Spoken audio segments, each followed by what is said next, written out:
જય જવાન, જય કિસાન, જય શ્રી ધારેશ્વર મહાદેવ, જય શ્રી કૃષ્ણ। આજે આપણે આવી ગયા વાડીએ કપાસની અંદર। કપાસનું રંગરૂપ તો જોવો ભાઈ, જમાવટ છે।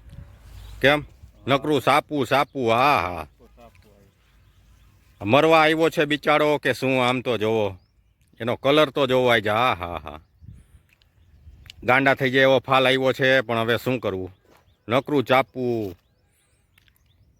આ 15 દી આમને ઉભરીએ એટલે બઠ્ઠો પડી જાય કપા। પણ આ કુદરતને દેવું છે ને, તો વરસાદ નહીં આવે, નકર આ વરસાદ આવશે તો જો આમ તો જોવો, અત્યાર સુધી કાંઈ માલ નહોતો, નકરું ચાપવું જ આવ્યું છે। એક છોડવે 200 ચાપવા આવી છે, જોઈ લ્યો। કા સાગરભાઈ?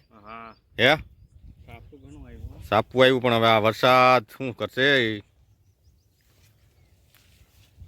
હવે ફૂલ મીંડા છે ઉઘડવા, પીળા અને ગુલાબી, પણ ઓછા। હજી તો બિચારા ચાપવા આવ્યા છે। ખાતર નાખીને પાયો, દવા છાંટાઈ ગઈ। વાહ, જોઈ લ્યો કપાસ, કપાસ કપાસ, વાહ ભાઈ વાહ, મસ્તીનો કપાસ છે આજે, કા?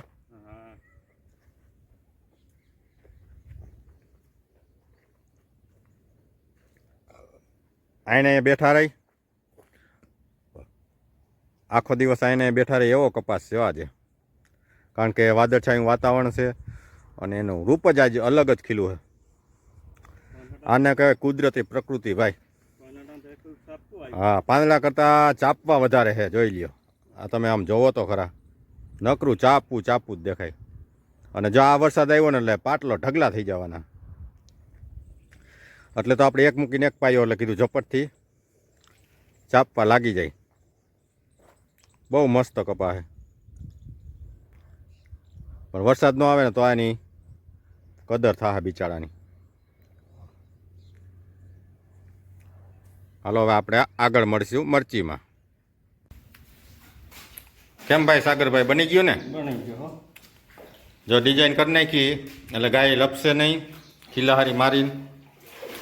અને પાણી બધું જો અહીંયા ભૂંગરે જ આવે કુંડીમાં, બહાર કુંડી કરવાની છે। ધારે સારો આપ્યો છે 4 ઇંચનો, એટલે ગાય લપસે નહીં અને મસ્ત બની ગયું છે। 4-5 દી પાકે પછી ગાયુંને અંદર લઈ લઈ। કાલે હરખો હતો પંખો ફિટ કરી દઈ અને મસ્ત બની ગયો। જો ગાયું માટે આવા ચોકટા પાડી નાખ્યા ખીલારીના, એટલે ઢોર લપસે નહીં। એવું લાગે તો જો જેવી સગવડ અને જેવા એના ભાગ, તો નીચે આપણે ગાદલાઈ નાખવાની ગણતરી છે ગાયું માટે।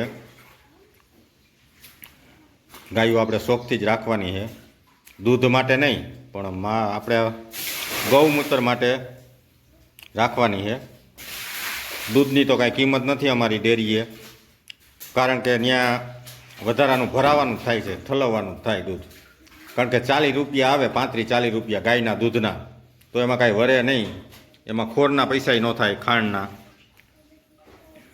જો આ સરકાર આમનામ રહે તો આ પશુધન ઓછું થતું જાય। કારણ કે હવે ખેડૂતોને કાંઈ વધે નહીં તો શું કરવાનું? ફેટ જ ન આવે, ગમે એવું તમે ખવડાવો, ગમે કરો, હવે છોકરા ખાઈને મજા દૂધને છાશ, એવું કરવાનું છે ખેડૂતને। અને જો આવું કરો તો ખેતીમાં ઉપયોગી આવે ગૌમૂત્ર, અને ખાતરની બચત થાય, ઓર્ગેનિક થાય। હવે ખેડૂતને એવું કરવાનો સમય આવી ગયો છે, નકર તો આપણી જમીન બગડતી જાય છે કાયમીથી કાયમી। જો ખેડૂત સમજે તો ઓર્ગેનિક ખેતી ઉપર જાય અને એના સારા ભાવ મળે તો જ ખેડૂતને વળતર મળે।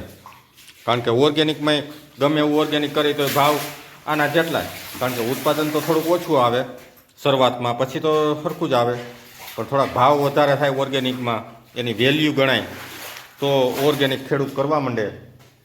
એવી બધી ખેડૂતને ગણતરી છે। આપણે આવી ગયા છીએ મરચીમાં।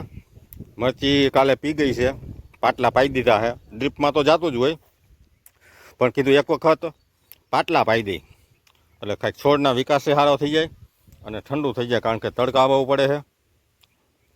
જો આ મરચીના છોડવા કેવા તંદુરસ્ત છે અને આખી ગ્રીનરી આવી ગઈ છે. આમ જોઈ લ્યો,